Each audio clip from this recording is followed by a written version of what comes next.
And he explains that when it comes to miracles in Eretz Israel, for them to transpire, we have to place our hands in the stone. Nothing happens in Israel without us deciding and being actively part of making it so. And that is the great part of the country. That's what they call hishtadlut. You have to make the effort. That's right. That's right. Now, you have a story, a Denver story also, having to do with Avis car or something? I know. Those are two separate things. When we talk about being part of the system and making it happen and putting your hands on the stone, you have to realize that because of that brazenness, because of that courageousness and that in-your-face attitude of wanting to be active, wanting to be a part of things, Israeli culture is different. Mm-hmm. And it's amazing, when you come to the United States, your mindset is different. I've even seen Israelis come off the plane, from an El Al plane into New York, and immediately they're, less aggressive, they're a little calmer, there's a little more room, elbow room space. Yeah. Well, when I often travel around different countries to lecture, and one of the places I was in Denver, Colorado. And wherever I go, I meet Israelis. They're all over the place. You can find them in your local mall selling the Ahava product. Wherever you go, they're. You hear the language. So, right, exactly. So I met after I lecture, the Israeli reaction always is there's a sense of guilt. And they come over to me eagerly and they say, Rabbi, I want you to know I'm going back. So they don't realize that I'm also Israeli and I'm just as rude as anyone else. So I say to them, when? When are you going back? They don't expect it. So once I said to this woman, I said, when are you going back? You say my time, eh? So, that's right. So she said to me, as soon as things quiet down. I said to her, my dear friend, you are going to be here for a long time because things ain't quieting down there. Mm-hmm. It's the way the country is supposed to be. Mm-hmm. It's an erratic country. It's an extreme country. It's a country. God's eyes are on this country from the beginning to the end of the year. Why? Because that's the way He wants it. He wants us to be dependent upon Him. It's a Jewish country, isn't it? That's correct. There's always a struggle there, being a democracy and a Jewish country. Mm-hmm. But in the end, I think you were trying to make sure that it remains as a Jewish country. Of course, you come from a democratic country. You understand the institutions there. Mm-hmm. Shed a little bit of light on that problem of that dichotomy, the two things.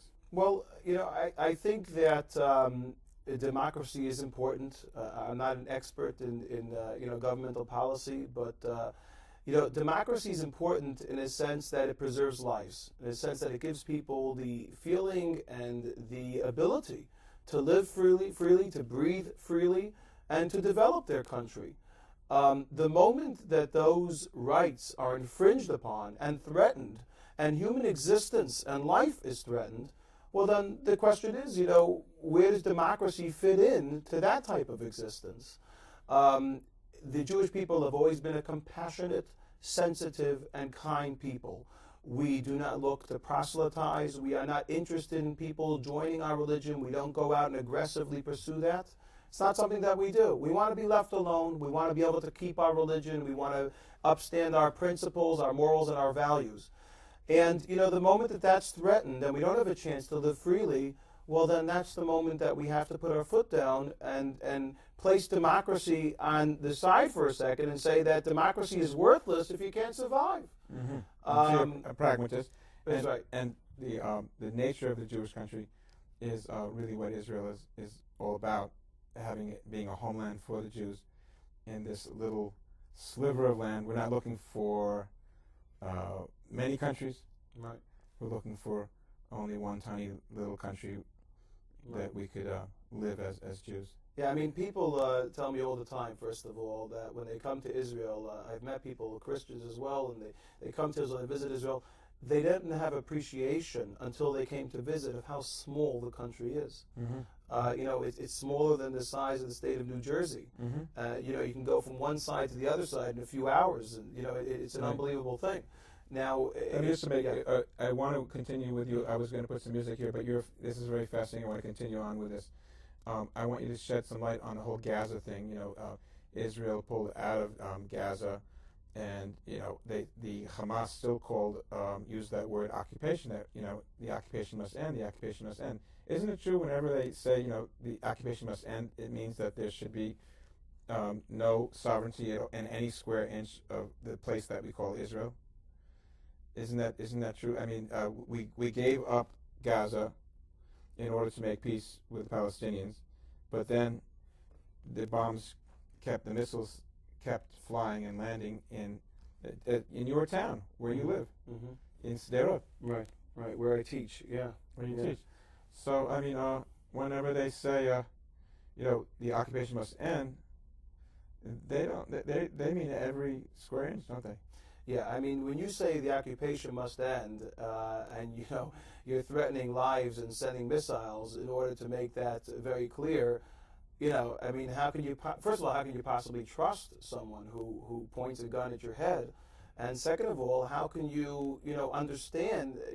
It's hard to deal with someone with sound judgment when they take such radical means of making their putting their point across. I mean, we moved all of the Jews out of this flourishing part of the land, out of Gaza. It was the leader of the fruits and vegetables and flowers. They were one of the main providers. Right. I mean, it's important for people to recognize, okay, that when we talk about Gaza, all right, if you went to see the developments, the Jewish settlements in Gaza, which they did of their own hands, their own sweat and brow, and when you look at these settlements, you're not talking about little makeshift caravans that were sitting there. You're talking about mansions, people's homes, people's businesses, bustling communities that were developed by themselves through their own efforts and earnestness. And these were uprooted, given back, and these people were expelled from that area. The government of Israel irresponsibly did not replace them somewhere as they had promised. They did not give them the proper finances to reestablish themselves. There's still fundraising going on just to allow these people to survive day to day. But it didn't help anything, did it, Rabbi? No, it didn't. It didn't solve any issue. All what happened from the withdrawal from Gaza is there was a promise that there would be less terrorism, that there would be less lives threatened, and I teach in Sderot, and there isn't a day that goes by that Qassam rockets don't fall on our heads that are thrown from the Gaza Strip, from the city of Gaza. I mean, I want people also to recognize, excuse me, Rabbi, that Sderot is also not a city, a small little makeshift. It was the music capital of Israel. Yeah, I mean, this is a city. This is a city. Beautiful place. Beautiful city. Yeah. 22,000 residents, buildings galore, industry. Yes. And just last summer, 3,000 residents were forced to leave Sderot. And these were the financiers of Sderot who were forced to leave because of their lives were threatened, and they gave up. Now, I'm not criticizing them, but I am criticizing the people who forced them to leave and point the rocket at the heads of our homes. So whatever we give back, it's not enough because the occupation is our very existence. Even the air we breathe is occupation. Now, I want to tell you a thought. I'll share with you a thought, if you don't mind. In this past week's Torah portion, we read about Eliezer was looking for a proper suitor, a proper wife for Isaac, our forefather. And Rebecca, she had gone and... one moment. Yes. Are we out? Oh, okay. Sorry about that. That's okay. Keep going. It's okay. So, I mean, I can keep going even if we're out. I mean, I'll keep talking. We have just about a minute. Yeah. Okay. So I just wanted to say that Rivka gave water to Eliezer first. And the commentaries point out that, it comes to humans are first with regards to water. We can give up and we can give back, but you can't put your life on the line. There's certain compromises that we can't be prepared to make. Look, there's 23 Arab countries, and Jews are just asking for a little tiny sliver of land in Israel. It's a pleasure having you here. Thank you very much. It's been a pleasure to meet you. God bless. Thank you. Thank you.